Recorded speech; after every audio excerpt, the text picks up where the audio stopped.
First, let me begin by saying that corruption in my professional career, my professional experience, is a way of life in Liberia.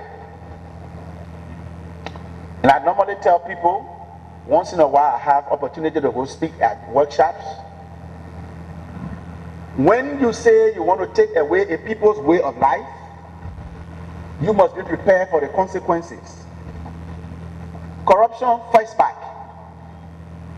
No corrupt person will allow you to take them to court and to win a case against them. No corrupt person will allow you to continue to pursue them. Either they get you involved in the corruption they are in, or they eliminate you. It took me hours of concentration, meditation to accept the invitation to come here. Why? Because those who know, they know the person who's speaking. And they know the things I'm saying. Who knows? If I got out of there, I will be the next target. Because I come to open my mouth to TRC to talk about them. And therefore, the way to get at making any efforts to minimizing, controlling, or eradicating corruption, I would like to see a transparent, very transparent exhibition of the full political will. Political will must be exercised by the executive, by the legislative, and by the judiciary. These three branches of government must decide that they will deal with the issue of corruption squarely when it comes before them. They must decide that they will not mince words and actions when they have to deal with corrupt people. Anyone involved in fighting economic crimes, in our parlance, we can say you are supposed to be a blind man. You can't see anybody. A person who fights corruption and fights economic crime must be blind. He must be blind because he doesn't see. But if we are going to continue to consider our friends, our relatives in high places and cover them by our actions and inactions, we will be doing nothing to fight corruption. So the executive, the judiciary, the legislative branches must exercise full political will. The executive must ensure that those who are named in corrupt cases, those whose names turn up in corrupt reports of allegations of corruption, they must be forwarded to those relevant institutions that will review their records and take them to where the law says they should go. It must not only stop there. The executive must ensure that when it sends a case to, say, the Justice Ministry, it must continue to remind the Justice Ministry, perhaps every week or every other 2 weeks, for an update on a particular case. Because every case has victims and victors. If you victimize me and I can't see anything, I may be tempted to resort to jungle justice.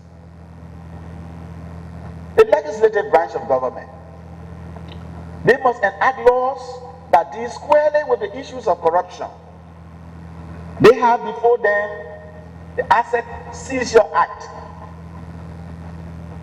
These brothers and sisters must use their God-given wisdom to immediately consider the passage of that bill and print it into law to safeguard us, so that people who got the tendencies, people who got the minds and the desire to enrich themselves at the expense of the Liberian people will know that hereafter, if you took the people's money, no matter how long it takes, we will get at you. The properties you acquire will not be yours. But ladies and gentlemen, we cannot continue this way. We cannot have a system where in broad daylight we see people amass wealth indiscriminately and they go with a cultural impunity, and you expect the rest of us to clap. We may not clap. We may resort to jungle violence, where we're not able to attack your vehicle in the street. We may send armed robbers on you. We may decide to go to your place and get a piece of the pie. The reason why these institutions must exercise political will, I will cite one case in point. I hope that has been resolved. In the last month, we have had 2 demonstrations or 2 strike actions at the General Services Agency, where the employees are accusing the management of acts of corruption. Whether the employees are right or wrong, it is incumbent on the government and its auxiliaries to move in, handle that matter, resolve it expeditiously, give the report so that we, the consuming public, will know what the people say obtaining at the GSA, whether it is true or not. In the absence of that, and in the absence of information, speculation and rumors set in, and therefore as state managers, we should not allow those kinds of rumors and information to continue to lie down. We cannot tell if that matter has not been resolved. We cannot tell when the GSA employees will go on a third strike. In fact, sometime this week, it is now between the Director General and his deputy.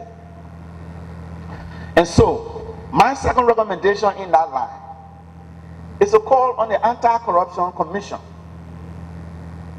I appreciate all of the academic bureaucracies they are putting into place. But as a professional in this matter, I say I'm a professional because I can tell myself that the Anti-Corruption Commission needs not to abandon, but relax some of the academic bureaucracy and try to immediately look around and get 10 or 15 professional investigators to jumpstart that commission. The commission cannot be sitting there asking for doctorate degrees, master degree, BSc, and all of that when people are reporting issues of corruption. They must go immediately and begin and come to the rescue. Otherwise, it will not be long. They too will be seen like Lindorf. They will be seen as an entity not doing anything. Even if they have 2 professional investigators, they should engage them and take up some of those cases that border on confusion. When, as a professional law enforcement officer, you hear about crisis brewing out of economic crimes, you must move in immediately and arrest the situation. They cannot continue to sit until they have recruited how many persons they will need.